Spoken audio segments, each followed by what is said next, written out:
ꯁꯝꯒꯁꯦ ꯍꯥꯠꯄꯤꯗꯅ ꯑꯉꯥꯡ ꯑꯣꯏꯔꯃꯥꯏꯅ ꯇꯧꯔꯦ ꯁꯝꯒꯁꯦ ꯏꯃꯥ ꯏꯕꯦꯝꯃ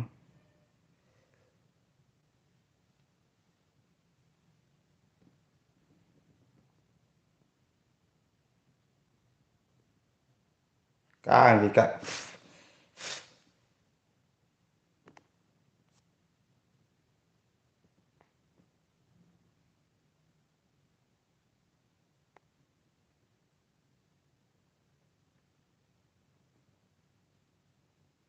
ꯂꯥꯏꯞꯇ ꯃꯤ ꯑꯃꯗꯤ ꯆꯪꯉꯦ ꯀꯅꯥ ꯑꯣꯏꯔꯤꯖꯥꯠꯅꯣ ꯃꯦꯁꯦꯖ ꯊꯥꯕꯤꯔꯛꯑꯣ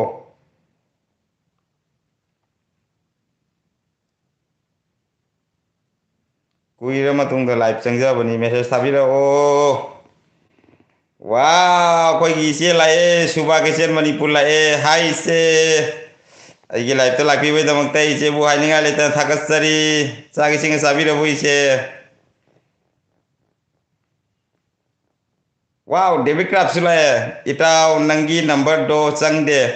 ꯑꯣ ꯗꯦꯕꯤꯠ ꯀ꯭ꯔꯥꯞ ꯏꯇꯥꯎ ꯑꯩꯒꯤ ꯅꯝꯕꯔ ꯑꯃ ꯕ꯭ꯂꯣꯛ ꯇꯧ ꯂꯩ ꯍꯧꯖꯤꯛ ꯑꯗꯨꯒꯤꯅꯤ ꯑꯩꯒꯤ ꯄ꯭ꯔꯣꯕ꯭ꯂꯦꯝ ꯈꯔ ꯂꯩꯕ ꯑꯗꯨꯅ ꯑꯩ ꯃꯨꯛꯕꯥꯡ ꯚꯤꯗꯤꯑꯣꯁꯨ ꯇꯧꯗ꯭ꯔꯦ ꯅꯨꯃꯤꯠ ꯅꯤꯅꯤ ꯍꯨꯝꯅꯤ ꯁꯨꯔꯦ ꯃꯨꯛꯕꯥꯡ ꯚꯤꯗꯤꯑꯣ ꯇꯧꯗꯦ ꯑꯗꯣ ꯃꯌꯥꯝꯒꯤ ꯚꯤꯗꯤꯑꯣ ꯌꯦꯡꯉꯒ ꯌꯥꯝ ꯅꯨꯡꯉꯥꯏꯇꯦ ꯏꯃꯣꯁꯅꯦꯜ ꯌꯥꯝ ꯑꯣꯏ ꯀꯩꯗꯧꯗꯨꯅꯤ ꯍꯥꯏꯅꯤꯡꯉꯥꯏꯗꯤ ꯂꯩꯇꯦ ꯑꯗꯨꯝ ꯇꯧꯔꯛꯀꯅꯤꯗꯣ ꯈꯔꯅꯤ ꯃꯇꯨꯡꯗ ꯃꯨꯛꯕꯥꯡ ꯇꯧꯔꯛꯀꯅꯤ ꯅꯝꯕꯔꯁꯨ ꯑꯗꯨꯝ ꯑꯣꯟ ꯇꯧꯔꯛꯀꯅꯤꯗꯣ ꯑꯩ ꯅꯨꯃꯤꯠ ꯅꯤꯅꯤ ꯍꯨꯝꯅꯤ ꯈꯤꯇꯪ ꯍꯞꯇꯥ ꯑꯃꯇꯪꯗꯤ ꯑꯗꯨꯝ ꯁꯨꯇꯤ ꯈꯔ ꯂꯧꯖꯈꯤꯒꯦ ꯍꯥꯏꯇꯥꯔꯦ ꯄ꯭ꯔꯣꯕ꯭ꯂꯦꯝ ꯈꯔ ꯑꯣꯏꯕ ꯑꯩꯒꯤ ꯁꯨꯕꯥ ꯀꯤꯠꯆꯦꯟ ꯏꯆꯦꯅ ꯀꯩꯅꯣ ꯍꯥꯏ ꯕ꯭ꯔꯣ ꯃꯨꯛꯕꯥꯡ ꯇꯧꯗ꯭ꯔꯕꯣ ꯏꯆꯦ ꯉꯁꯤꯒ ꯅꯨꯃꯤꯠ ꯍꯨꯝꯅꯤ ꯁꯨꯔꯦ ꯃꯨꯛꯕꯥꯡ ꯚꯤꯗꯤꯑꯣ ꯇꯧꯗꯕ ꯚꯤꯗꯤꯑꯣꯁꯨ ꯑꯞꯂꯣꯗ ꯇꯧꯗ꯭ꯔꯦ ꯚꯤꯗꯤꯑꯣꯁꯨ ꯂꯩꯇ꯭ꯔꯦ ꯅꯠꯇ꯭ꯔꯗꯤ ꯅꯨꯃꯤꯠ ꯈꯨꯗꯤꯡꯒꯤ ꯚꯤꯗꯤꯑꯣ ꯑꯩ ꯑꯞꯂꯣꯗ ꯇꯧꯕꯅꯤ ꯅꯨꯃꯤꯠ ꯈꯨꯗꯤꯡꯒꯤ ꯑꯩ ꯃꯨꯛꯕꯥꯡ ꯇꯧꯕꯅꯤ ꯉꯁꯤꯗꯤ ꯇꯧꯗ꯭ꯔꯦ ꯑꯩꯒꯤ ꯈꯤꯇꯪ ꯅꯨꯡꯉꯥꯏꯇꯕ ꯑꯃ ꯂꯩꯔꯦ ꯍꯥꯏꯇꯥꯔꯦ ꯑꯩꯒꯤ ꯄꯥꯔꯁꯣꯅꯦꯜ ꯄ꯭ꯔꯣꯕ꯭ꯂꯦꯝꯅꯤꯗ ꯁꯤꯁꯦ ꯆꯦꯅꯦꯜꯒꯤ ꯌꯨꯇꯨꯕꯀꯤ ꯄ꯭ꯔꯣꯕ꯭ꯂꯦꯝ ꯅꯠꯇꯦꯕ ꯑꯦꯝ ꯑꯦꯁ ꯀꯁꯥꯔ ꯇꯥꯃꯣ ꯀꯩ ꯂꯝꯒꯤꯅꯣ ꯑꯩ ꯀꯁꯥꯔꯒꯤꯅꯤꯌꯦ ꯑꯦꯝ ꯑꯦꯁ ꯀꯁꯥꯔ ꯑꯩ ꯀꯁꯥꯔꯒꯤꯅꯤꯌꯦ ꯅꯨꯄꯥꯔ ꯅꯨꯄꯤꯔ ꯈꯪꯕ ꯉꯝꯗ꯭ꯔꯦ ꯑꯦꯝ ꯑꯦꯁ ꯀꯁꯥꯔꯁꯤ ꯅꯨꯄꯥ ꯃꯥꯜꯂꯤ ꯃꯤꯡꯗꯗꯤ ꯋꯥꯎ ꯏꯆꯦ ꯂꯥꯛꯑꯦ ꯀꯩꯅꯣ ꯃꯣꯅꯤ ꯏꯆꯦ ꯂꯥꯛꯑꯦ ꯍꯥꯏ ꯚꯥꯏ ꯍꯥꯏ ꯏꯆꯦ ꯀꯝꯗꯧꯔꯤꯒꯦ ꯅꯨꯡꯉꯥꯏꯔꯤꯕꯣ ꯆꯥꯛ ꯏꯁꯤꯡ ꯆꯥꯕꯤꯔꯕꯣ ꯗꯦꯕꯤꯠ ꯀ꯭ꯔꯥꯞ ꯑꯥꯔꯖꯦꯒꯗꯤ ꯋꯥꯔꯤ ꯁꯥꯟꯅꯩ ꯑꯣ ꯑꯥꯔꯖꯦ ꯉꯔꯥꯡ ꯅꯍꯥꯟ ꯂꯥꯛꯑꯝꯃꯤ ꯑꯥꯔꯖꯦꯗꯣ ꯋꯥꯔꯤꯒ ꯁꯥꯟꯅꯔꯒ ꯆꯠꯈ꯭ꯔꯦꯀꯣ ꯑꯃꯨꯛ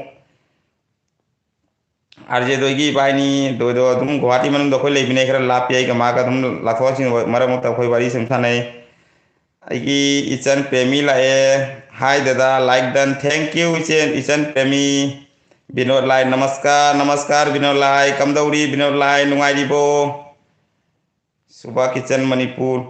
ꯍꯣꯏ ꯀꯔꯤꯁꯨ ꯀꯥꯏꯗꯦꯗ ꯃꯇꯝ ꯄꯨꯝꯕꯗ ꯐꯨꯜ ꯁꯄꯣꯔꯠ ꯑꯗꯨꯝ ꯇꯧꯖꯔꯤ ꯊꯦꯡꯀ꯭ꯌꯨ ꯏꯆꯦ ꯊꯦꯡꯀ꯭ꯌꯨ ꯁꯨꯕꯥ ꯀꯤꯠꯆꯟ ꯏꯆꯦ ꯑꯩ ꯅꯣꯡꯃꯗꯤ ꯀꯨꯝꯊꯔꯛꯀꯦ ꯈꯜꯂꯤꯃꯤ ꯁꯨꯕꯥ ꯀꯤꯠꯆꯟ ꯏꯆꯦ ꯍꯣꯖꯥꯏꯗ ꯀꯨꯝꯊꯔꯛ ꯃꯇꯝꯗ ꯃꯣꯅꯤꯁ ꯏꯆꯦ ꯁꯨꯕꯥ ꯀꯤꯠꯆꯟ ꯗꯨꯒꯩꯗꯤ ꯁꯣꯅꯤꯌꯥ ꯏꯆꯦ ꯑꯅꯤꯇꯥ ꯏꯆꯦ ꯑꯃꯨꯛꯇ ꯐꯪꯅꯒꯦ ꯈꯜꯂꯤꯃꯤ ꯑꯗꯣ 1Kꯁꯤ ꯌꯧꯔ ꯃꯇꯨꯡꯗ ꯈꯔꯅꯤ ꯃꯇꯨꯡꯗ ꯀꯨꯝꯊꯔꯛꯀꯦꯕ 1K ꯌꯧꯗꯕꯅꯤ ꯏꯀꯥꯏꯖꯕ ꯈꯔ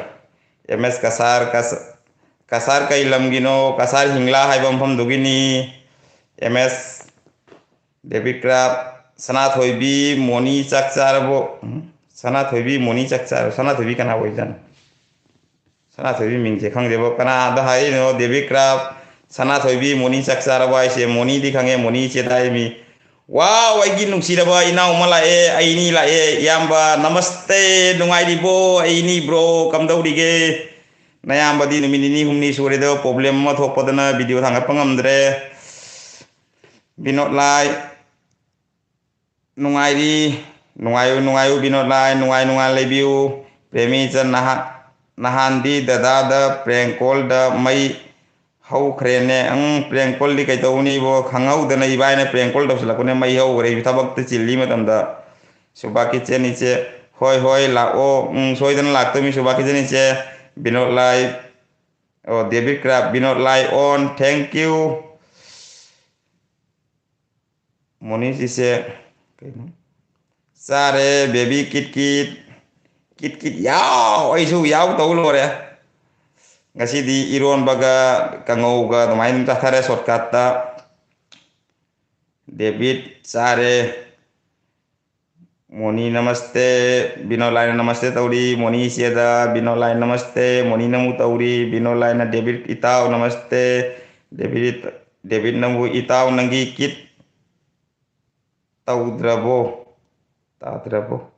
itaw nagi kit taudrabo kit taudre debit craft kit taudre numini humni sure krani ga numi humni akomu sata mulia kini duwe tolokani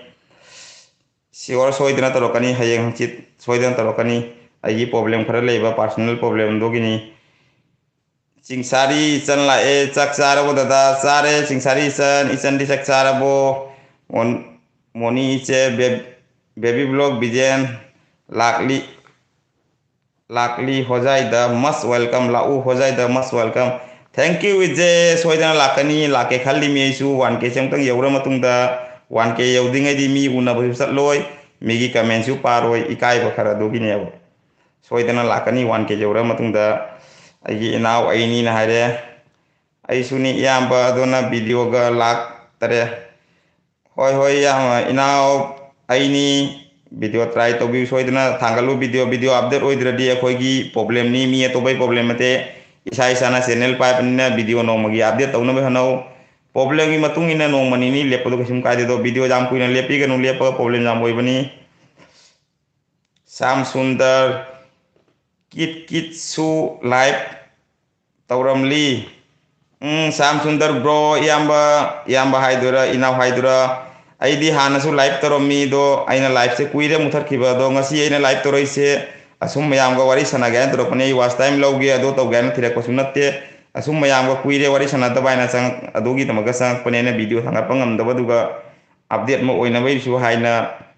live se de jam satya ba live se jam sat tabana phaiya ba channel gi maram dadi do khangde mi mom di live na kane chali do ai mon dadi live na kana dia ba ai hana live jam toromi ba ai gi dum channel sanga check tawe hene hana live torom bani cooking video toromi ingang singi short video toromi ai jat sure hai tai channel sida adona ai du mbodo jam pai di dum nong phadok ai sumaina mayam gi wari sana bai dum ka lakani aba ji nungti gi di lakpagi asadi leite nungti gi mukbang to bagi ai gi asadi target ni to ai na kharani numit ni humni ai gi problem ma lei badon lepi mi thoiba zigzag Hai ai la thank you thoiba zigzag ai LB da lakpi be ta thagat sari akoi testy of silsari se la kari lilano taudi se Krishna lilani testy of testy mami je kadi kau don hang de che sika testy of silsara su ming thambire che ming ju hang de testy of silsar iche Krishna lilani binolai Singsari namaste MS Kasar aini yamba se kailam gino aini se agi khun ga samane agi inaw no pani se agi khun ma tagini Sanjay Thappa yaw from Nagaland thank you Sanjay Thappa kit yaw from Assam Kasar David Crab prank call the number block oi khrabo itaw number block taubanate David Crab aina sim log tho thambani agi problem personal ma leiba mayam gi damakta nate agi personal haitare agi family personal problem ma leiba dogi damakta ni ase mayam da share tawning de agi personal ni se adugai di Singsari blog sare dada kari mathen sabi ke Singsari sal Sundar Sam like Sam Sundar like number the ladies na gentlemen mayam like sat namsan biro thank you Sundar Sam Sundar Sam atine Sam Sundar ai mi premi san hoi thoiba aigi channel da su lakpiu ai back tawjarake Binol Dai Sam Sundar namaste akoi iche lae bemlei iche lae gi LB da lakpi be dangta bemlei iche buhani ga letana be blong thagat sari se hello mayam namaste ngasi di bro oina taure iche Sonia laktra mane khangde jo ita hang ba ngari bemlei iche ado bemlei iche gi chahi si de na ngasai gi video da khange birthday gi video da hoi aina hande suiche ko buga yam sana re ado unara sak mai unara matung dadi kari khan baduri khangde iche ko yam sana kai nagi gi su badde matam yawrak tore do mayam da haido aina ꯑꯩꯒꯤꯁꯨ ꯊꯥ ꯑꯃ ꯍꯧꯖꯤꯛ ꯀꯩꯅꯣ ꯊꯥ ꯑꯃ ꯑꯅꯤ ꯊꯥ ꯑꯍꯨꯝꯇ ꯉꯥꯏꯔꯦ ꯑꯩꯒꯤꯁꯨ ꯑꯗꯣ ꯏꯆꯦꯅ ꯊꯥ ꯑꯍꯨꯝꯈꯛ ꯑꯩꯉꯣꯟꯗꯒꯤ ꯍꯜꯂꯦ ꯑꯩꯅ ꯊꯥ ꯑꯍꯨꯝ ꯃꯈꯥ ꯑꯣꯏꯔꯦ ꯏꯆꯦ ꯃꯣꯅꯤ ꯑꯩꯈꯣꯏꯗꯤ 1K ꯃꯪꯗ꯭ꯔꯤꯌꯦ ꯃꯪꯕꯤꯌꯨ ꯏꯆꯦ ꯃꯣꯅꯤ ꯃꯪꯕꯤꯌꯨ ꯑꯩꯈꯣꯏꯁꯨ ꯃꯪꯉꯒ ꯂꯥꯛꯏ ꯃꯤ ꯉꯁꯤꯐꯥꯎ ꯃꯪꯐꯥꯎꯅꯗ꯭ꯔꯤ ꯃꯪꯐꯥꯎꯅꯒꯅꯤ ꯍꯥꯏꯕꯒꯤ ꯑꯁꯥꯗꯣ ꯄꯨꯔꯒ ꯆꯠꯄꯤꯌꯨ प्रेमी हैसनाम नमस्ते विनोद लाइन प्रेमी चंद्र नमस्ते तौरी विनोद लाई बेमलई नमस्ते श्याम सुंदर ब्रो विनोद येन थोंबा चानिंग ब्रो विनोद येन थोंबा चानिंगी ब्रो विनोद येन थोंबा चानिंगीदा ब्रो विनोद ओ विनोद ताबनी येन थोंबा चानिंगेना श्याम सुंदरना विनोद लाई नमस्ते देविक्राप नंगी मुकबांग येंगबा नुंगाई किट किट भाई थैंक यू देविक्राप सोइदना तौजरकनी हयेंग असिता किट किट याव तौरादरोनी नुमिनिनी के लेपई वानी बेमलई से कयानो मिस्टर मिसेस मोनी यांगना ग्रो ओय किदाफ अखोय मयामगी मरक्तगी मोनी इचेसिमा नुमिनिनी हुमनी हाइबा तारे मागी वीडियो अहुम मरीदा वीडियो वायरल मथंग मथंग गरंग गरंग तौना तासंदना सब्सक्राइबर चली चपियू इसे होना बतोपी गनु अखोयदी होनरी मखै वीडियो है समगा जौंगमद्रे अखोयगी लाइबक्से किट किट यावदे रूम लैग्रा माने sis Moni Joy sis Moni दे जॉय तवी सुंदर सामना आईनीना मयाम आई चले नेट याद्रे बाय बाय गुड नाइट याम्बा bye bye good night bro Sangam मतम लापियू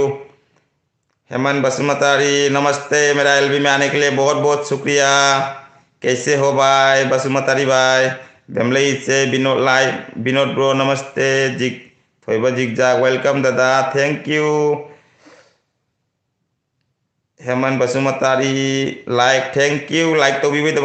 लाइक करने के लिए बहुत बहुत शुक्रिया हेमंत बसुमतारी ब्रो मिस्टर मोनी बेमलई नमस्ते ब्रो डेविड नाउरी साबा यामना हई बनी आई मागी वीडियो जेंग जाम फजन टैलेंट लई आईगी डेविड क्राफ्ट ब्रो से तो मयामना नुसिबिदुना मागी चैनल सुरा चिंगतपियू विनोद लाई थोइबा जिगजाग नमस्ते श्याम सुंदर याइफरे इसे मोनी हाई मी श्याम सुंदर वेलकम सीस बेमलई साथी है बेमलई का साथी खरगेने श्याम सुंदर बेमलई याम फबा इसेनी डेविड क्राफ्ट चुम्मी इताव खंगदबा मीसु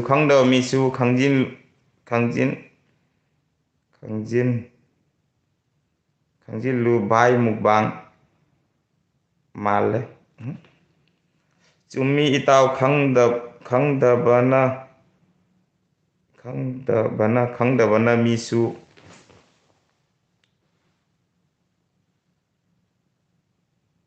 खंगदबा मीनसु खंजरनी भाई मुकबांग माले देविक्राफ्ट थैंक यू प्रेमी ऑन थैंक यू प्रेमी विनोद लाई करी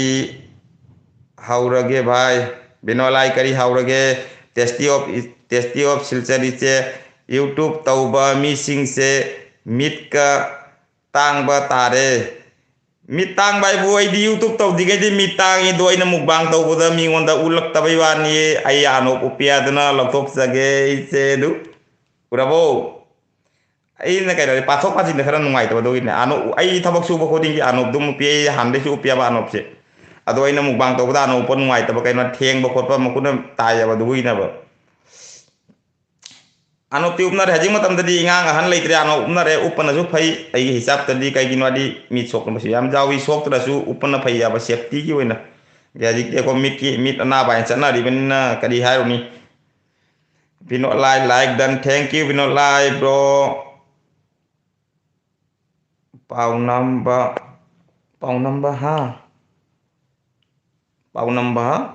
हाँ करी हनो ज्ञान तादरे श्याम सुंदर सिस मोनी लाइनिंग थौ इपाना याइफरे आई कमेंट या मखा संग्र माने विनोद लाई मोनी हाइबा इकाई जई karigino moni habi ka jasibu Syam bro namaste Syam bro Oza David kap khare thaina angang oiri ngaida nauri kaplak laga ucek halaga sabadu ningsinglaki aidi nauri di kapai aibu ucek kadi ani khara kaino hat ke punsi da do sadi charak te he bo Sam Sundar sa pa myam joy myam sane akoi yam bu sa moni ngasi di nungai ko baby blog kit yaw LB lak pase thank you moni se David Crab itaw nanggi mukbang channel ura bro itaw nanggi mukbang channel bro aigi mukbang channel bro hai su kai ai mukbang channel lei yuri baby blog kit aina lei yuri mukbang channel da Thoksom Rohit ise laksare mayam punna support dominasi ya bro thank you ise akoi miyam ama nama bu support tausi aidi ngasai moni ise gi live to swaija ki bani akoi miyam je pullaga program ama di sinci manipudra kasadra yari bondra guwahati dra hojai dra mayam sigagi khitang akhang ai mi khitang thoklak piraga khoi miyam gi family marak sigagi program ama tang sinci dana YouTube ki akoi maitai amagi oiba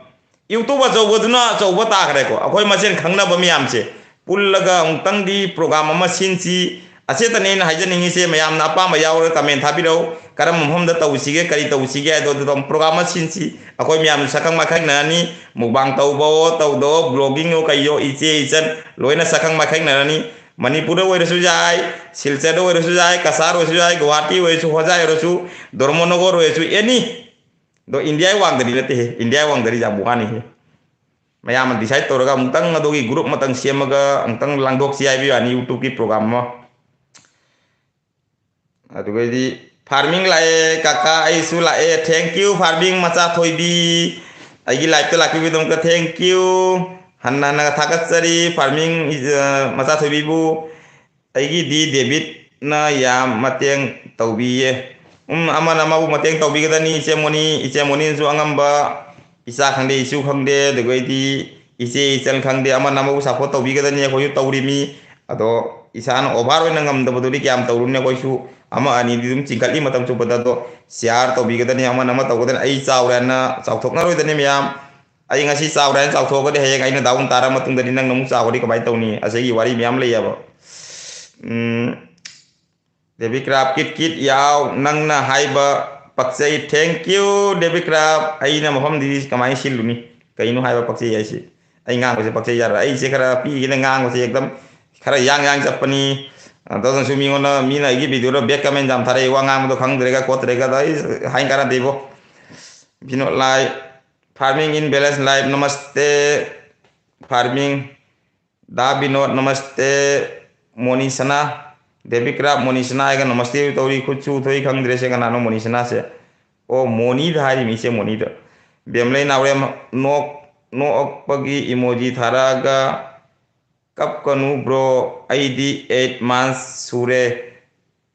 700 pound sudri chumine iche su 8 months imai pema timing sana karen chakhare ai gi punsi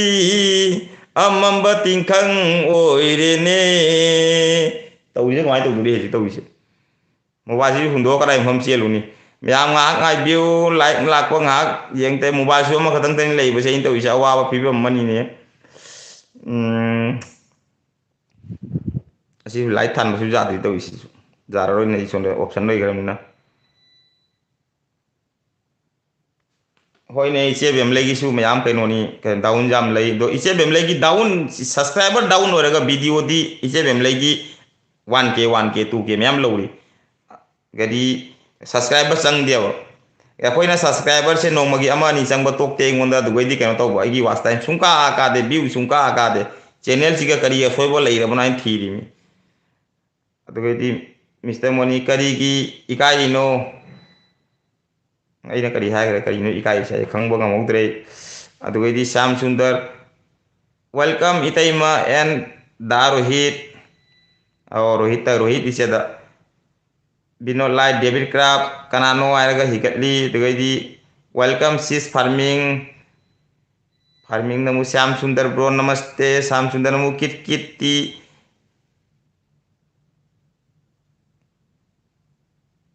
कित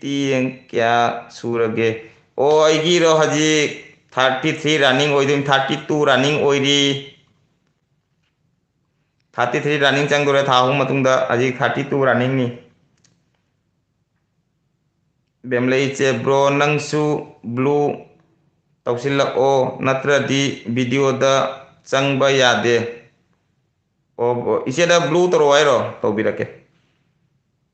नखोने option गसे हाना सानरम हजी सानाबसिगे मु मानाद्रीब कनो तौरी option से हैस मो मोहि तौरी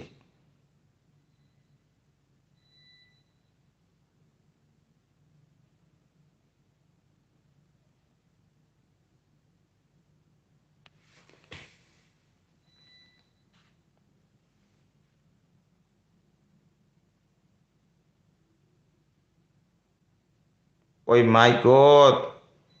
blue तौब्राबु कइनो ओइथोखरे गाखोने view delete message ओइथोखरे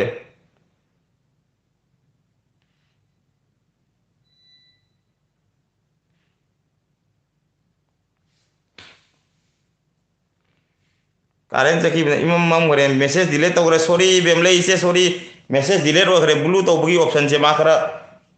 owner Mamane हाने ग मानदरेने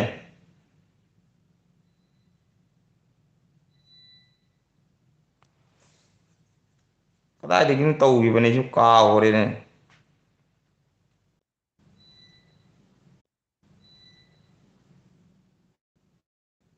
इनाव किट किट नमस्ते अइदी यामना थोकचम रहित अइदी यामना पीई को अइदी यामना चाउदे को मयाम पुनमुक चाउदे मयाम पुनमुक पिकते इचे कोय अमना माबु सपोर्ट तौगदनी अचौबा पिकपाई लेते कारेन सु चखी मम मम घरे तौइसे अय्या आइगी नुंगसिरबा इचे नु लाए आइगी लाइफ ता लापीबदंते इचे नु बु हाइनिंगाय लेते बेबिलोंग थागतचरी इचे नु आइगी रिक्वेस्ट अमतसु पारक्त्रे आइगी रिक्वेस्ट अमतसु पारक्ते कइनो लांथोखरे कइनो लांथोखरे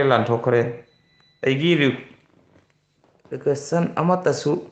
पारक्त्रे कइनो ओ मैसेज मखा संगिन तो मिचे अनु पारके सोदना पारके अनिता मिते अनिता इचे लखरे वीडियो लाइन आइगी गिफ्ट तौरक्ते अनिता देवी चैनल दा ओ बिनो लाई जेंबियो अनिता इचेन हाइरे से उर्वशी सोयबम लाए उर्वशी सोयबम मिचेल लाए कैंडल थालो ब्रो कैंडल सु लेते ने तौदी से थांगमै सु लेते ने मपानदनी ने कैंडल थांगमै ग थमते ngahak चखरा ngahak लाकपनी ने लाकद्रा ngai मी सु कारेन से ngahak सुंगलाक लाकते तौदी से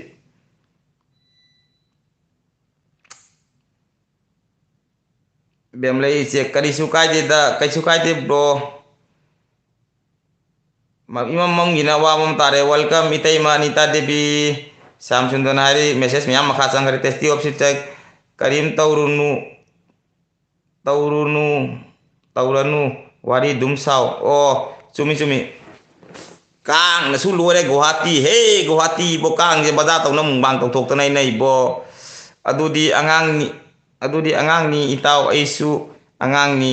चाही 33 गुम्बा सूरे अच्छा देवी क्राफ्ट दोदी नंगसु अंगांगनी ऐसु अंगांगनी दो खोय बानी से ब्रो कौरसी दोना फारे दना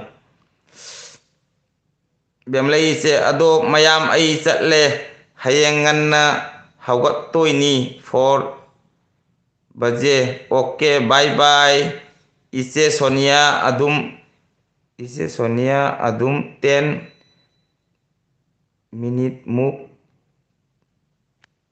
ओ इसे सोनिया की दमुक 10 मिनिट मुक चलुगे ओके बेमले इसे सलुसो ऐसु हयंगन हगतमी ऐगिदी एनी टाइम पुंग मंगादा हगतमी चाक थोंगदमी चारगा नास्ता तौर टिफिन पुरगा ड्यूटी दा अदुगैदी नुंगदांगी पुंग निपान दा थबक ते हलानी हजांग नापी लेरानी चाक थोंगनी अदुगैदी किट याव तौरनी तुमबदा नुंगदांग पुंग अनि अहुम ताई वाइदा आइगी पुंसी से वारसु वाना मयाम की सेवादी तौदब जाते बेबी ब्लॉग किट किट आइना थादोक याद्रबनी इसे मोनी कया मयाम आईगी कया सुरमलनी हाइबिरक्लोने कना चुमी येंगे अने इसे मोनी की टारगेट तौना हाइरबदा 29-30 मनुंग इसे मोनी लेरमगनी मागी सही से किट किट दादा आई एलबी दई थोक्सरगे bye bye good night YouTube family bye bye good night bye bye प्रेमिसिस bye bye good night Urvashi सन मैसेज मिस्टर मोनी ऐदी नंग लैसाबी मालिए लैसाबी नते महा मसा नुपागा मुबांग तौइदो उद्रो इसेनिये उर्वशी सिस शाम सुंदर सिस बेमलय साथी भी ngaiko चटमिनसी ओ मोइसे मफम मरा सतोय माने सोनिया दा वाव आइगी इसे नुक्सिबी मसुला ए अनु कुमन इसे ला ए हाय बिजेन आई अमता चंगजरके वेलकम इचे वेलकम सागी सिंग साबिरबो आइगी लाइव ता लागबिबो दंता इचे अनु कुमन बो हाइनिंगा लेता बे ब्लॉग मा थागतसरी वेलकम आइगी एलबी दा मथंग दा आइगी इचे नुक्सिबी अकम अनु इचे रिक्वेस्ट अनि सुखरे हाय बनीदा रिक्वेस्ट अनि सुबे हाय बनीदा अमम बदा कइनो तौरी दुबु कारेन चखरे ने इसे अनु उपाय लेते ने जी कारेन कदा थारुनी सुंगलाक लाते असिगनी ने ई कदेसे ngakhtang minute amatang ai biram gera mayam ai karen si exist ma tawge do message ti mayam makha sangre minute ani tang ai minute ani tang laujage 10:28 10:30 de sangake minute ani tang lai biram kalam thok biram gon ko 11 kho mini leise 12 like 11 kho mini chalam gon ko kit yaw de sangake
mayam kai kai jo na kar ke ai bu khangau dere to is hai sak lak sal de hejik baby blog kit yaw comment se kai kai jo kar ke khara ma hundo mon fa duri mane jaman khari da kadai bom pa mane na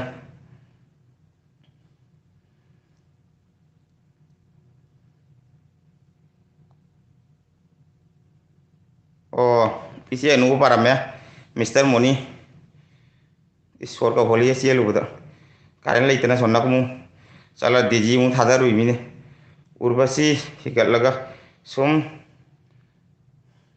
हंग बनीता मयाम ना high बसे चुम्बरा high ना आई target high 29-30 मन गले रंग बनी इसे मुनी उर्वशी अनुकुमन इसे नमस्ते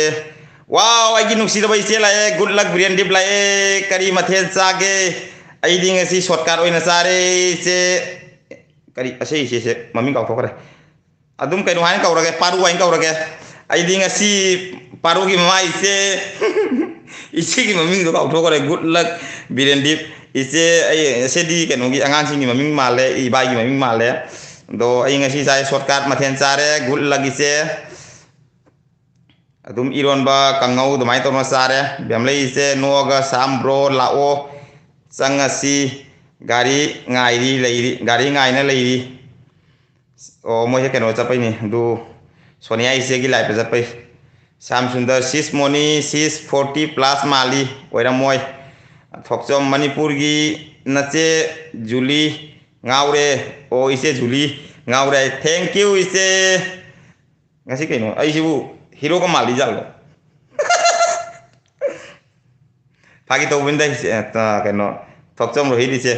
Mr. Moni Anukuman namaste Urbasi se Mr. Moni se kaya surage man hairak sani dudi ga ai jangan parage sis biam lai no pasu namaste su jamare ko bagu sangare ai ko na hai ge mayam hana haira o hairak lo ne ai gi 32 plus ni 33 changdori mi Anita ise na Sam Sundar ai su Catoi ni o noi pun makse Sonia gi site ta kyau ai caturi mine ada di Sam Sundar like tore ise monina bro ui bro ui o ui hai mi ise ke Sam Sundar itai ma Anita ngai hak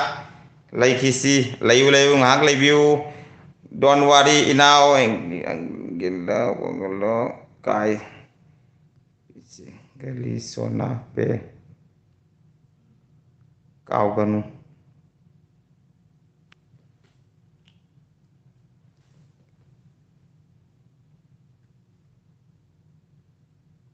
अंग्रेजी ले बकते हैं पीछे की ले सोना पे kau ganu Testi of Silcharice thank you anu isina ai chatle ai amambada nungaite ngale che nu ngale udro no pase ano kopsa laga to ise udro kit yaw ni ne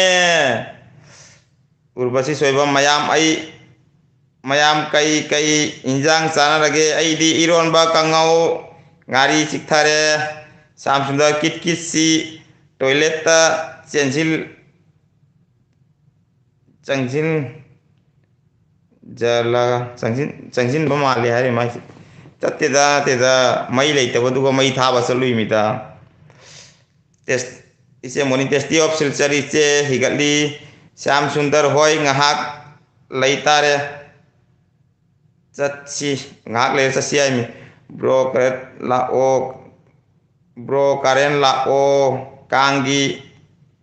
makhon tayeng guwati kang jidi kari hau ni bo nongma ka mayam phara mu bang tau sai khali medi ubasi san moni senai ubasi aidi ik oina chare o yerum degi thawai ni ne dongahan yerum 30 charo budagi thawai do khara lam tham gare na yerum chatri toilet tak yar mo chiel masing thingam de chiel yerum kuntha charo buda yen mapum chabada amurak yerum kuntha chabada tara re heram gani anukuman ai mangal amadi la ehe ai mangal amadi la ehe hai mas o kare la paduga thank you wise kari jang sabi ge iche kuman iche anu kuman iche urbasi soibam Mrs. Moni ise ai khoi suni ne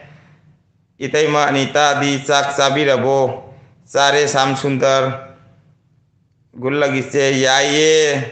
thank you wow beautiful blog lae hello baby bye कैसे हो beautiful दीदी खाना उन्ना खा लिया क्या Sam Sundar message का खरे गुड लक ओइमा ngai bada ware aigi message se karam kanda parak toino haina message ahunga message mathak kakhare o jangan para ke se tang pending jang hintori mi anu gol lagi se jangan para ke tang ai biramu anu komanna moni da namaste tauri urbasina anu koman ise namaste numit mari surasu udraba o namit mari surasu udraba o asih semit mari semaming gini da safety gini da u bagi natte da Momita वाई इचे लाए hi गी एलबी दे लाखोई दबता मोमिता वाई इचे बु नमस्ते बेबी लोगों थागत चलिएगी एलबी दे लाखोई दबता मोमिता इचे बु नुंगाई बो इचे लाइक दन थैंक यू नुंगाई बो इनाव नुंगाई इचे दिकम दौड़ी के अरे उर्वशी इचे नमु उर्वशी इचे नमु मोमिता वाई इचे नमस्ते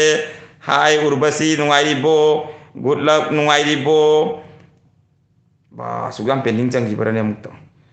मोमिता वाई इसे नुंगाई इसे कदाई गिनो इरोनबा ओइना नैथारे ओ आइसु इरोनबा नैथारे इसे नु कुमान आई कसारगिनी मोमिता वाई इसे कसारगी ओइले रे में इन मणिपुर की खल्लगा मान यारी बोन की ओइले रे में आइना यारी बोंडा फंगदरगा किट किट याव टोगदोरी मोमिता वाई इसे kasar kepel lae dada saksar wo sare iron baga ngo buga sathare kit याव लो रे संगे ब्यूटीफुल ब्लॉग मैं अच्छी नहीं हूँ क्यों ब्यूटीफुल दीदी हमेशा खुश रहना चाहिए किस लिए अच्छा नहीं है आरजे मैते लाए हाय ब्रो कैसे हो कैसे हो काय आरजे मैते ब्रो लाए हाय ब्रो नुंगारी बोई बाय साक Sabi रबो Urvashi kasal kapal ice ibai namaste momi momita wai ice gi husband da prank call tau bado masa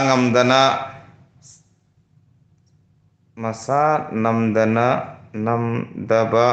sara ha yam nungaya to di han nagi ni ya koi di kui rehe do di jeng ba hai ta jeng ro ice moni roin jeng selu nungai bani urbasi namu arje da namaste tauri welcome sis momita sam sundar namu welcome kasa jura man thon bigre maming semi kasa kapal se bai ga kamai hai dono isan ga inau ga hai tare ai ki langani bro rusu age urbasi dam namaste tauri kasal kapal na sam sundar na welcome mukbang arje ba ming se gondo gani urbasi sis namaste arje namu bye sis moni अरे मोमिता वाई नमु thank you Moni Anu खुमन इसे नमु उर्वशी नमस्ते श्याम सुंदर नमु bye किट bye Shyam Sundar bro मयाम पुनमक Sonia की मना का चप्पी रमने चप्पी रोगाई थे इसे तो सुंगागी एम्बिरुचो तो गई दी उर्वशी सोइबम नमु मोमिता वाई इसे जारी बोन गिरो उर्वशी सन मोमिता वाई से यारीबोन दा युम पालक ले भाई तारे इबागी युम दो यारीबोन दनी अजुति मागी यारीबोन की तारे मागी युम से मणिपुर दा माली मोमिता वाई हाय पाउ नंबर कनाय ममिंग नो पाउ नंबर इसे हाय पाउ नंबर इसे कनाय ममिंग नो इसे मोमिता उर्वशी सोइबम दमुआरे अनुकुमन कदाई गिनो इसे अनुकुमन से सिलचर गिनी उर्वशी सनंग न कदा गिनो ऐसु कसार गिनी मोमिता वाई होय ऐ जारीबोन गिनी वाव ऐ गिनु सिरा बाई ला ए किट याव इबाई सैता जिरी बाई ला ए बिजन ngasi di पूरा किट तारे हे थैंक यू इबाई गी लाइफ तला के तो हाइनिंगा लेतना इबाई बुथागत सरी नोंग मा इबाई फंगना दुरी मेना येरुम कुंथ्रा नत्रगा निफुगा किट याव तरोकनी मयाम ngai biramu ai ga सैता Jiri इबाई ga नोंग मा येरुम मुबांग तरोकनी किट याव वाइना कांग नंसु कईगिनो इगनो चीदो किट याव मतमदा आई फिरोंग गरि मोंगसा ते को सम को सेम त हालाउद्र मीना नोकना बिनु हे गोंद कइनो दि ngasi चाक थोंगो चाथो का दुम डायरेक्ट संगा बनी सकमाय कसे कसुम तोरक्त्र बनी कोई दी कइनो नि नुपा नि न इसा का जाउर बनी न केदरे दुम अतताव को तैसल ले हाय त नोंग पादो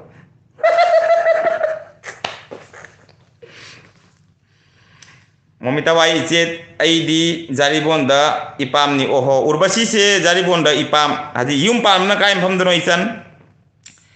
श्याम सुंदर हाय तविरा नमस्ते का विरे सेबु कई तो खंग दे से स्टिकर मरम दे दुगाम खंग दे इमोजी दा अरे ब्यूटीफुल दीदी नमु कइनो हारे से असे आईगी हानगी कइनो मनी को यूट्यूब फैमिली मनी सेसु फादर का बेबर क्या बोल रहा है कुछ समझ में नहीं आ रहा है ब्यूटीफुल दीदी फादर का बैम है ओहो सॉरी फादर का बीमार है हरे में अच्छा अभी तक ठीक नहीं हुआ क्या कैसा हो रहा है ब्यूटीफुल दीदी दवाई लिया कि नहीं लिया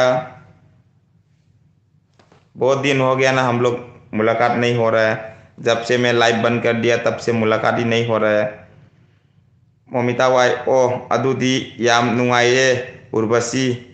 ब्रो आई कसार सोनाई गिनी वाओ सोनाई की सोनाई दा कोई की लेकाई की इसी मलई नोंमा लाकनी सोइदना इस आईगी सकदा हम जिंगी टारगेट से लोइन चुम लेरमे अना 1K 2K यौरा मतुंगदा युमदगी अना खोंग कांदरोकनी नोंमा यूट्यूब मयाम की मयुमदा चके अना थोलक्प नुमितुगा था अमदी हेना चंगनी सिलचर जारीबोन चंगा मथंग मथंग मणिपुर लामगिरो मणिपुर लामदो खंगना फजन लेती कसार से फजन अमता कोखाइरगे अतो मयाम माइबिरमु आई सोइदना मयाम उनवा लाके कि किट याउ तौबा पैसा दी नोई तिंगताइ थे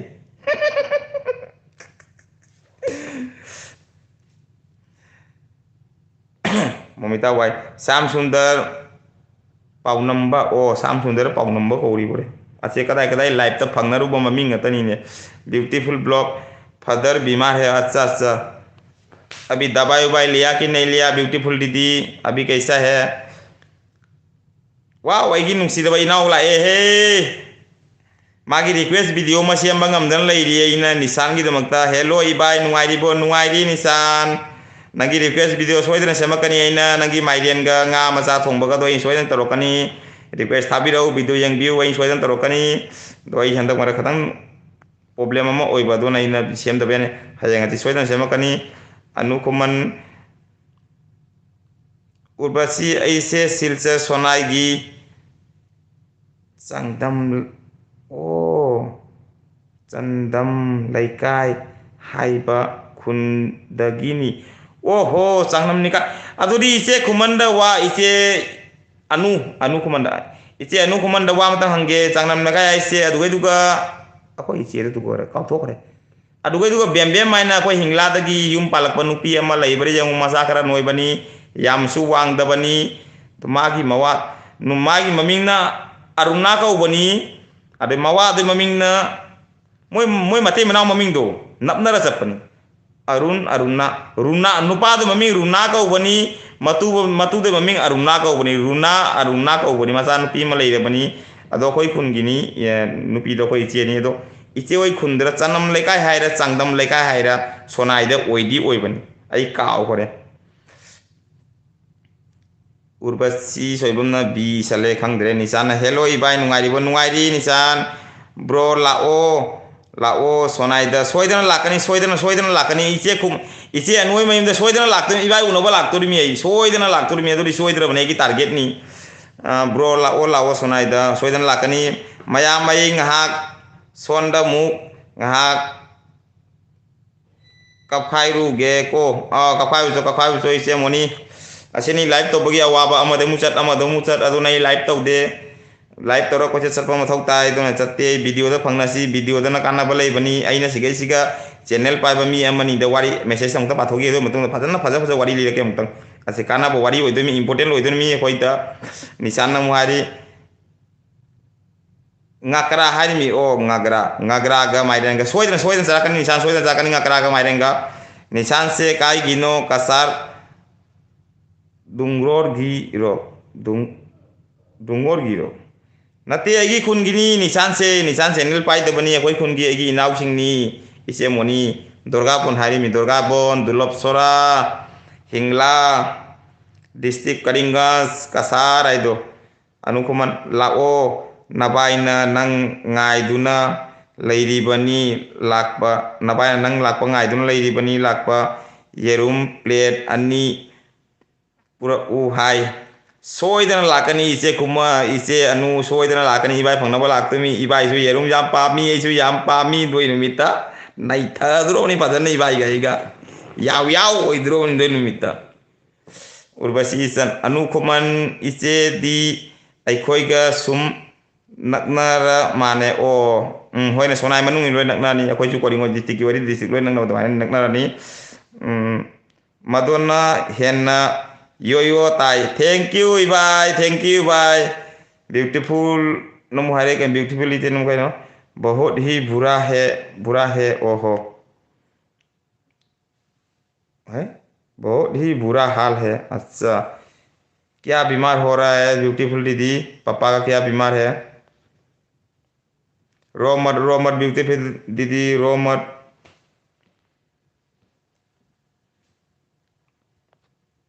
मुनी किट केक ओके मयाम बाय बाय मुनी से अनु से नम कइना उर्वशी नंग सोनाई कदाई गिनो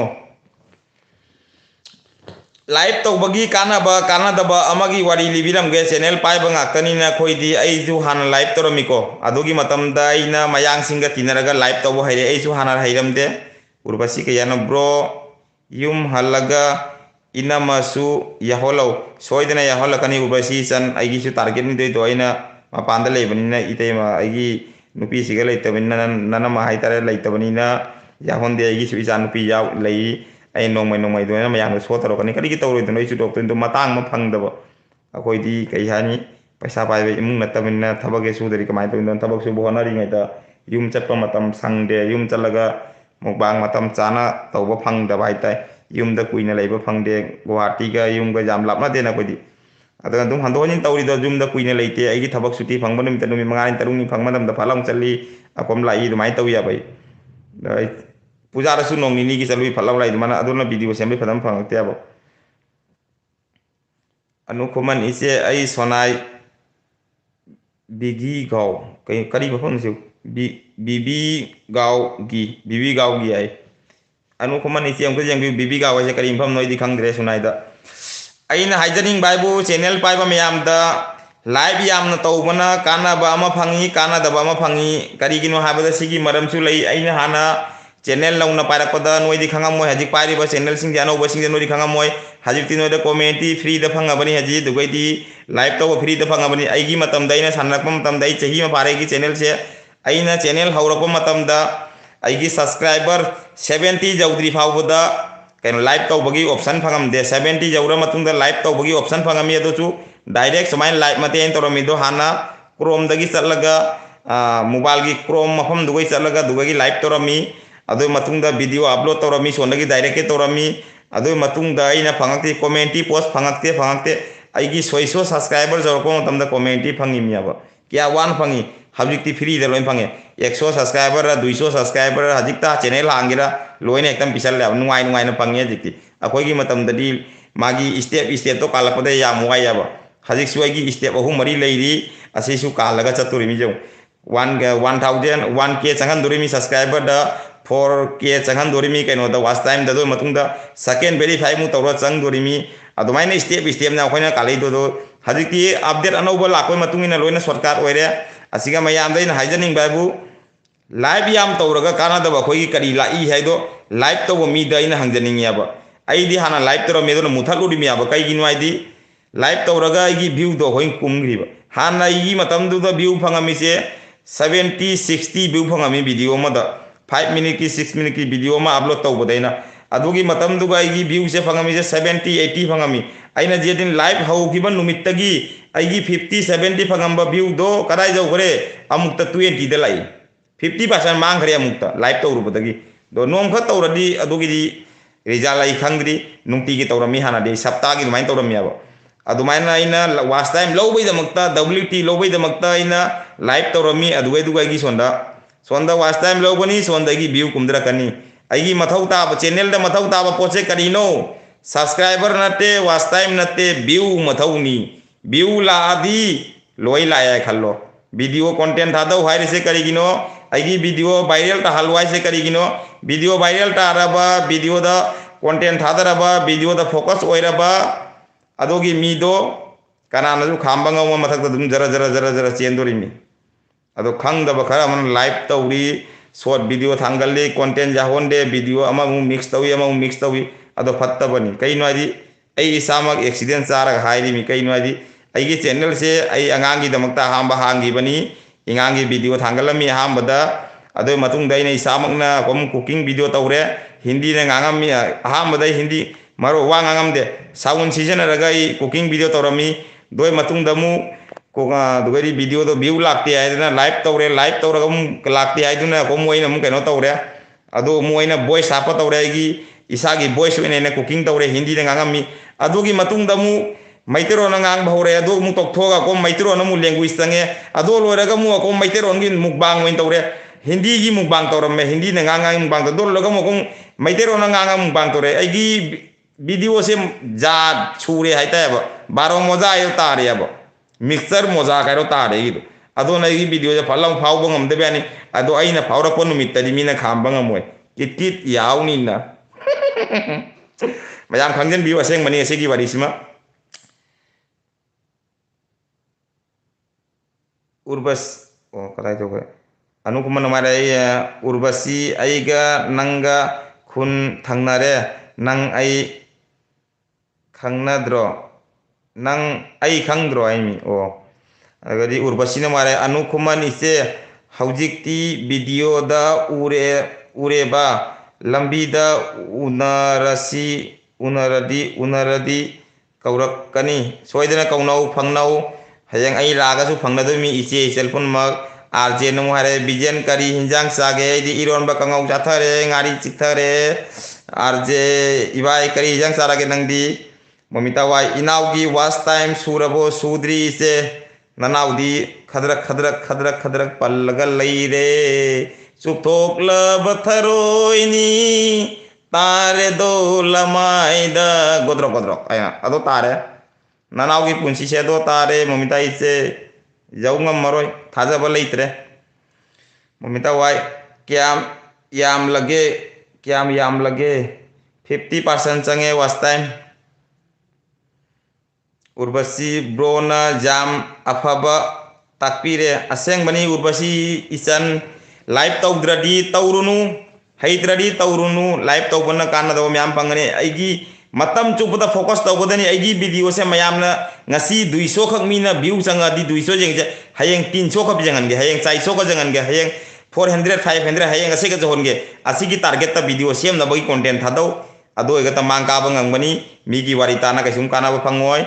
mathanta video bu viral oiraba video view changa ba subscriber mathan changa kani watch time mathan changa kani anga ofai tawdana live tora watch time phangi ame live to salaga subscribe phangi ai do oido padaba wari ngaktani thajadraga numini humni ke chatlaga jengbiu adu dum khangani adugum bodori accident charaga labni na dum agi iche isal khara afabo khara jaw phasigen dum haija bai wani adugi damakta soyen live toro na khara takchaning baina mina tawnari ba mayam se nungai tabam poiye ba dugini ba do mingondari direct migi ming pal haiba jade kaina masu magi live hingjari mi ai soi gi live hingbanina aina dum ai gi live ta lakcharaga ina wa amani ka dum mayam da khangan bai wani awa basing do ngarang han gi wari ni ne mayam da simple wari ma ge jong iche anu khumanche ai gi makha da leiremi ba subscribe ne 700 ta leiremi subscribe doi matam du gai 800 karabani haji phabo dai 900 ta leiri jong ado magi video ma tang chen gi bada kari oi gi phibam mayam na khangbiri yengbiri duni video ma tang chen gi bada watch time kadai jau khore amuk ta kadai jau ya koina 1k lobda chahi kya changi 2 khan subscriber lobda chahi kya changi ise na video ma da kya khal logi kari gino logi do video du ko focus oi khare video du ko viral ta gi ba mine jam pamna gi ba video do adogi damakta video du ko view do sangadi watch time kamai sangi adugadi subscriber kamai changi adum automatic u hangi video ma duga nang 4k jau khare adugoi di nang watch time complete oi khare aidi ise gi channel do u jeng da bide sigi dum pam haira gi ise gi monetize nga hana oiram mani watch time target oiram mani subscriber oi khare haji loina oi khare magi earning chang khare video duga ai adogi video do 77 la 87 la kaino 77 oi mane magi view ka lei ra 77k da adogi amount bogdai haiba ngam ngani aba 6000 की मथते amount चंखर बंदोगी video दा वारी अदोनी 1k दा Koyna फंगदोय dollar से क्या no फंगब्रो video अमा 1k ओबदा अकोइना फंगदोय dollar से कइनो ने फंगदोय से 70 रुपीस ने अब 80 रुपीस रुपा मरफू अकोगी वीडियो 1k अमा दा रुपा मरफू नि फंगदोय से कोइना फंगदोय पैसा से अदोरी अदुक जाम दो जमा तवरगा अकोगी डॉलर 100 डॉलर सुबन मिता कोई सेन फंगदोमी डॉलर 100 जौद्री फावदे कोई Sen फंगोय adona target kare thada ni matam chubra target view da aigi video view kahan gya di migi video jengtai mana su aigi jengtai na sumagi jengtai mana su aigi share tautai manung share tautai namu share tautai video da video khoi mase nama ekdam pangjeng jeng na gada ni mai video chu ekdam lobo jeng man su video jeng kai gina di comment की मतुंगिना जेंगनादुरिमी आइना थारिबा comment दो मागी video दाइना video दो मरमदा लोइना comment थाबिरदि मानासु आइगी वीडियो दा कमेंट लोइ थाबिरकनी वीडियो जेंगबगा नाइस ब्लॉग नाइस वीडियो आइन थारावै कनासु मरम दो लोइना इबिगो वीडियो दो मुन्ना जेंगागा असोइबा अरानबा जाउदो हाइबिगो मासु नंगी वीडियो जेंगकनी अदुम वीडियो खुदिंगी चलगा हाय हेलो तौबदुदी मासु नंगोन तौरनी हाय हेलो आइना वारी अदुनी आइना फत्रदी दुनिया फत्ते आई फरगा दुनिया लोइ फै वारी सेतनी दुगैदी कैनो काय जाऊगरे खंगदे ब्रो न जाम अफबा ताकपिरे थैंक यू बसी चदुगै ममिता वाइन वारे नचेदी वीडियो अनौबा सेमबगा नमद्रे आइसु नमद्रन लैरी से ममिता अंदंग मरक प्रॉब्लम खरा होइना अनु खुमन नमु हायरे उर्वशी कौरा ओ उनरदी कौनौ ममिता वाई ngamloi inauna phaurak ngamloi inauna phaurak ladi kanana khamba chumi momita wai aina haurak pa numit tadi ai se mutang ai su like kodam video ngotang phau goro aina haurage aina phau de ne upai leiti ni lai bak segara thi akoi la bakra kut pra khangdi imana pok ko ka lamela nung naga sujela ma jala khangdi ai su iroli o mukbang taudrabo ibai arje momita wai arje nungai ribo momita wai na hangi adugai di urbasi chen chumi bro na khang da basu takpir aseng bani isan urbasi chan anu kuman ise hoi kaurak kani anu kuman bijen nabai se wakal bijen nabai se wakal handa de bad comment mayamna wakal handare bad comment mayamna asoi bani che kuman ibai mamin kau thokare mai channel changak terumna Saitajit ibai dawang tanga ge bad comment gi wakan namata lobi no focus taubi ganu jamna usit thoi daba bad comment oiba tagre remove taugo tik mark taubirumu moida nangna comment jengai khangan ganu tik mark like batamu taubirumu love ki symbol supir kaisum symbol pirum dare remove taugo kaisum taudraga dum thamu mai comment do kaisum taubirumu kaisum makai baleite ado moi comment gi damakta di ngang na khona tawrun ko hek comment gi maram da bet comment gi maram ngang ba khot pagi video semura bai che ibai video to nongmai makha ko makane do na kaino di bet comment gi video semine ka nam thau sabitin jengbi de banabo akoi masen na mu jenging de banabo adugi wari tani ama khani kana jengani age ama khani ga hangan na dum thi ngani mo sindo miwa ngang ba min tani mogi kaino to tawbira kanu paning ganu taning de uning de myam tharakani adona bet comment gi maram da sungai hai ganu sungi i ganu moi tawning bu tawsunu akoina tawgada focus thado ngasi aina prank video thangat pangamadi hayeng karam makhan gi prank thangat pajai makok ase sanagada matam chupada ai su adoni sanadi se ngasi mukbang chari desu ngasi se charade hayeng kari chani haina khallaga nungti gi mathen ondo kona bada lawai samse kiele khara adoni se anu se khanbiru nu bet kamangi dama kasum khanbinu ibai da bet kamangi dama gulli maro bet kamal loi gulli maro urbasi bro aisu anu kuman gi isegi prank tu ga thengnaki ahanba adoni wari video viral ta di nangna ina ga thibangoi nangi youtube nangi mobile da mathanda ka chongdurokani moi channel do ai mobile se myam chongdure pau manipur gi adage dia ama pan gi upi bia myam bai thure kai gi no di mogi video viral oi buto adon mathanda laktume koi da akoina jengbo video do hek chana ki badam change laktoi arwe arje momita ise nungairi arje chare chedie o chedang chede arje kari hinjang sage anu kumani chen hangi arje kari hinjang sage arje se iro masage hai bani momita iche nungare anu kuman bet kamen adum lakani wakal nungai tabat yade nungai wakal hanta ba yade chumi adoni anu kuman iche wakan chungan hanta biginu iche wen tawgada thawag iche bain tawgada ba telen tau ngasi gi prank gi damakta coming da thamido ado video jenging banai leibang amdrabani thangat piro hayeng jamai ton thangat piro phajalu video phajal nong magi video phajan bato kanu ai wali cheni wakan handa ba jade iche anu chak chare chedi momita no mai arje like tore RJ namu hare iche iron maca yai. Thank you Momita. Aseng bani bet kamen gi damakta kanam khanbinu. Thajadраga igi channel la satpiraga bet kamen gi song lay bani dogi numita gi na isai sakpagi wakan ma phudokna lai minatra di isai sakpai wari lemde. Bet kamen sine henman gi na sauni man gi tawon jawon khangdana migi video ra jengui bet kamen gi wari aigi video da bet kamen lakpa khanman gi tawong gi tawbam chadna adogi numita gi he saita ina isai matek ma saga ina short video thangar ki bani na bet kamen gi damakta adogi numita gi hajik mukbang khudingi isai khara samma samaga lakpa haura bani ado video di mata viral ta de khang de gi laibak thi bai tai ko mayam na nungsi biduna naupani na yam bani khan bi laga khara share to bi redi to bi re ko adumai do ta ai hai ado sara ai di kari hai bun ai gi su laibak khara thi ba hai tai khang de video chen badi jar bani abo chen de bai wan karana youtube na thing thami ra khang de youtube more ki jing je I kara gan di je le je no mai ta do ko ni thank you Momita iche Momita anu kuman like to sal le aduh Momita iche kadi mathen jabi ge hangdo khara bahang de kautho ko de anu kuman namare RJ sare nangi video lakte ne RJ ngasi video thangal lakte ngai ram bane na manu ni matung thangat maya bai na ngai ram bane si lakte masu Momita iche sak sarabo aise khara wangalak toi mane ne bo mubang sa badagi khana ko thago ise ro ba sak sarabo kai no ne agi live sibu khara ga tong nami se watching se liktre ise kamai toi no mi manga ta ngai ga den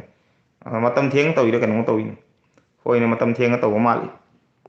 mi khara ma sona kan chiang re live ta ngao ba mi sing se live ta loi na chat na re tung da ai gi channel monetize oi re khanduna wa khong khu tim dok tuna kap lo ne matam du da nangi video di view amata yaura roi anu iche Momita iche saksarabo anu iche hayang upload tawni o hayang upload tawne kangla yen sok sai kangla yen ai se khangba ngamde se video da sum yam ure ko ina ubde do adu do ka kai no ni do ugi wi ni ne ko sondari ugi wi ren hai du ga kangla yen ai se kari no iche di jari bon da yum pala bani na amutang phajana takpi rok da kangla yen hai se kai no ai di sare RJ kangla yen ai se kana gi video da su u khriya ba moi kangla yen ai se kai no nya do ka ya di u da ho uiren do akang bo uiren la kai no oi bani kada di no u khriya ba isagi jeke sina mo li baina live ka laksan dana ikai tham yan ra losan ge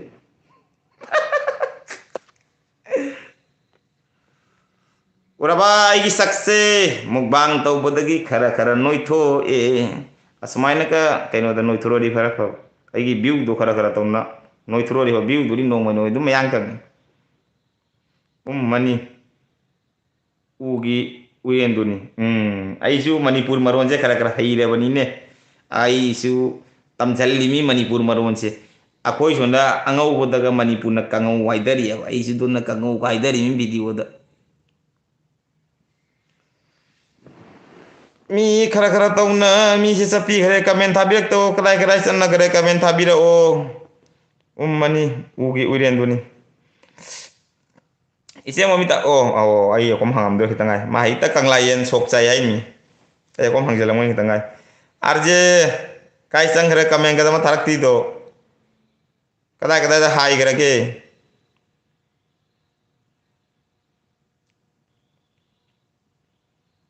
ise Momita nangi di keno to rabo kariya di monetize oi rabo channel loina su rabo monetize to rabo akoi di jau do mi tangai re ise di 1k di ka khare bani 1k ka ga keno jau di वास्तव में जो तरी काना दबा वास जाऊ रवो इसे की नत्र ई बॉयस सती जा रहा कमेंट लागती से का नाम बो कमेंट मतलब लागते कमाई तो जानो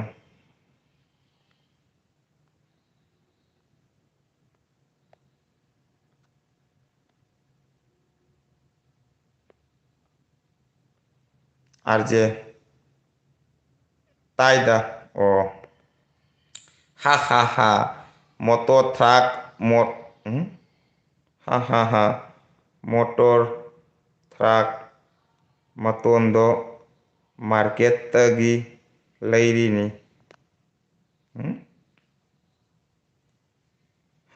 Moto track matondo market tagi lairi ni. Kari haibano khangdrise moto track to moto track ki market yaudrida was time yam watli is 50% sangabu ise 50% di helamani da iche na karadi agi di pura ngarang lang hala 50% ore 50% ga 83 gonta sore aitare yam wari da upai lete ta 50% low do se bo kamai to duno khangti bo adugadi anu kuman no ware anu che no ware bijen ai live tagi thok lage hayeng angang exam lay adunani good night mayam good night ije good night nungdang thenge isu thingendro bani ije singamani lebdo ai na si lai se kainogi lakko natiabo kai ri live toge was time loge lakko natiabo ai live se zaman gre aba kaino di akoi maitai khangnaba channel paiba leising je loina live ta ngauna ri aba di live ta lo in change mo kanam ka ing khangda bida aina don la khara laga live ta khara wa mani ka je ga lak ta bindo mayam taning dramane thoki basu mayam jawre khangwana tawningba tahawro khangwana khangniawro aidi hayang akom tawro ya live se adugai tham ani sakara matung da aktada mayam go wari sana bai dama ka samain lakani aba ai was time lo lainte thangnana hek tawsalu badai nukti gi live tawro badai gi view khara pangido loing kunggini thada daraga hema thangda video upload to badai gi laidi ba view duga adoga kitang 19 20 oini je atuni wari akhoi gi punsi se di view na punsi ni view yaudra ba kai sum oi roi view mo tawni good night anu ise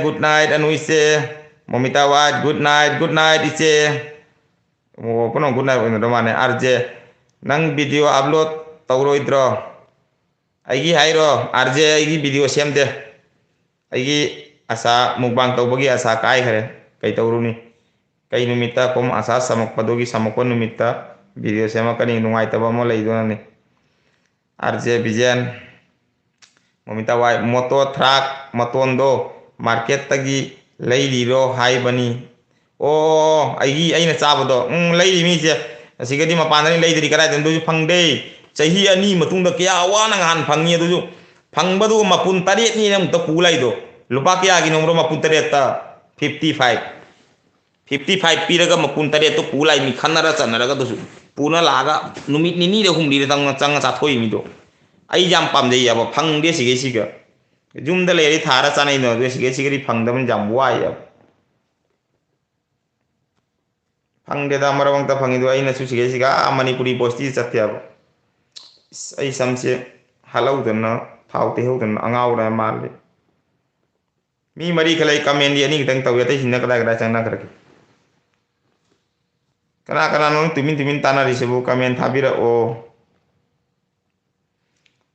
mi lai tade ju thoa ge da ka dog na ju dum hip na bai taw ro ge do na phaduri mi lai tadi arje ai bai nang chu kamen tharak tre ise momita duri thok na bai taw ra ge isu mi loi mang na gare mi ani tangare noin tangara mane adodi ju tham na bai taw ra ge matung da kom video da phang na ra si live tadi dum nong phadok la ko daina la phangnare do video da phangna si koi che momita ise du di thamna bai tawra siro mayam dai kaina bagi athang laujare mayam bye bye haibiro ise momita da kari injang sage ise momita dai ngasai ta kanglai yan sa yai du di ugi audience kok sai du di whatsapp number sizin nadrabo ai numini humni momita ise loina ban tawri punamak ban tawri video su ban tawri gi family gi maram da khatang nuai ta balai do na wajam ado ai gi live family ai gi live kaino hai tare problem hai tare numini ni humni tang on taro kani na on taro kani numini ni humni matung da loi na ingon da loi le na on taro kani soi da na numini ni ka tang op to bian whatsapp su pai de facebook su pai de adi youtube hitani loi na thinga tham bare na sounding bagi ama nuai ta ba ma lai ba gi dogi tamak tani ai soi da season na kani arje laiye momita ise nang arje da try tau jare peng ma tau jare aina silakani dogi thabak to nang tang try tau ma ai ngona tau ri mina ai ma ngona tau ga ai ri mi ai su ije nang amung try tau jare ma ngonda arje da momita wai hoi Kanglayen sok saya RJ di kadi carage RJ iromba saya apa nih momita wai momita ije RJ nang prank ama tawbo jare soidana ayona tawbo ko mukare hejalu mo onda mati waga ngai tawnina RJ nungai duri RJ nang loi duri bo momita ije tawradi RJ ki number pira o aji ki live tapi beda dei pira ke RJ nungai duri tana dagki anak kinang nupi kya koi na banu ka era ko jai bo ichen ne ai matam tadi mama sa selai mi arje na su nga ding to selai mi nang video do ana nang arje nang ngai tawak to kan je ngutam tam na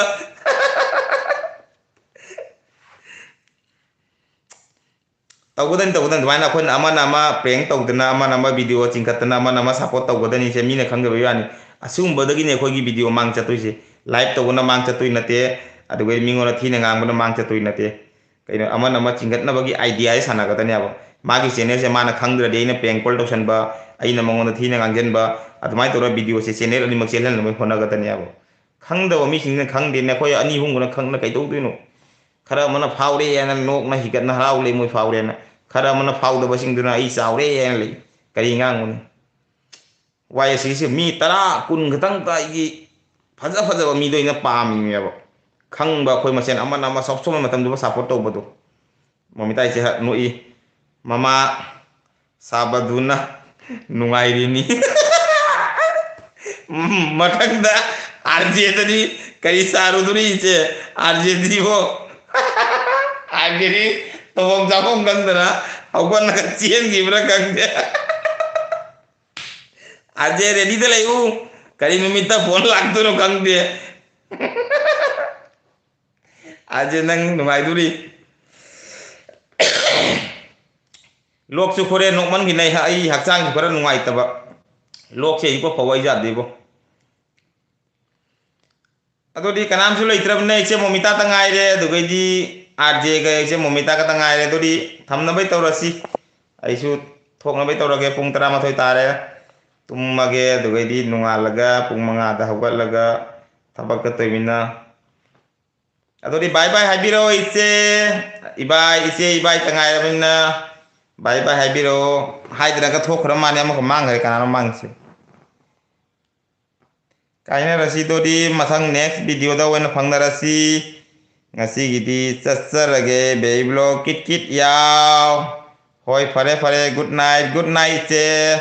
ibai bang ramane ibai dong ta good night hage to ba masen ga hundong ma chiang ramane to ise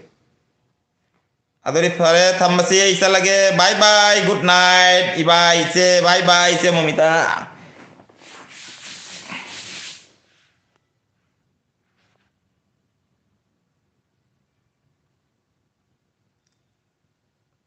Sonia da matek ama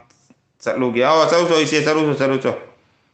hoi loisallo bye bye good night